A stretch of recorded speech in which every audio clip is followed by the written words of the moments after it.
Hi Amul baby. నన్ను Amul baby అని పిలిచావో? ఓ God, కోపం వస్తుందా? అమూల్ బేబీ, అమూల్ బేబీ, ముందు నువ్వు కోతి కొమ్మచ్చి ఆడాలి, ఆ తర్వాత కర్రా బిల్ల ఆడాలి, ఆ తర్వాత ఈ గర్ల్స్ గేమ్స్ ఉన్నాయే, ఖోఖో, త్రో బాల్ అట్లాంటివి ఆడాలి. అవన్నీ కాదని డైరెక్ట్గా WWF ఆడతానంటే ఏమవుద్ది? ముక్కు మొహం పగిలిపోద్ది. నువ్వేమో ఆ రోజు ఫోన్లో విలన్ గిలన్ అనేసరికి నేను అసలు నవ్వు ఆపుకోలేకపోయాను.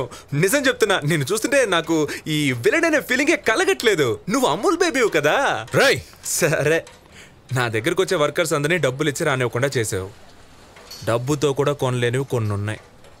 స్టూడెంట్స్ అనే బాండింగ్, ఫ్రెండ్షిప్, లవ్. నేనొకడిని. నీకు ఇవన్నీ ఎలా తెలుస్తాయి? ఏసీలోనే పుట్టి పెరిగినాడు. రేయ్, నువ్వెవరితో మాట్లాడుతున్నావు? నేనెవరో తెలుసా?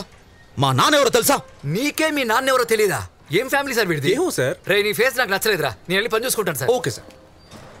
ఇంకా ఎంతకాలం ఇలా బాబుల పేర్లు చెప్పుకొని బతుకుతారు? మీకంటూ ఒక పేరు సంపాదించుకుంటారా? రేయ్ ముష్టెదవా, స్టేటస్ అంటే నీకేం తెలుసురా? అమూల్ బేబీ, నీ పేరు ముందున నీ ఇంటి పేరు తీసేస్తే నీకంటూ ఏ గుర్తింపు ఉండదు.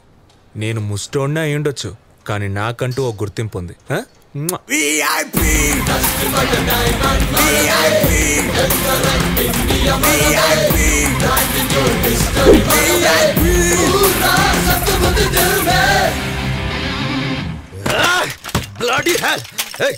నీకు తెలిసిన రౌడీలు, గూండాలు మొత్తం అందరిని వెంటనే అక్కడికి పంపించాం. అక్కడ పనిచేస్తున్న ప్రతి ఒక్కడి కాళ్ళు చేతులు విరిచి పారండి, అవసరం అయితే చంపేయండి. వద్దు బాబు, మ్యాటర్ పంపించవయ్యా. రౌడీని పంపిస్తారా? నేను దద్దమ్మలా కనబడుతున్నానా?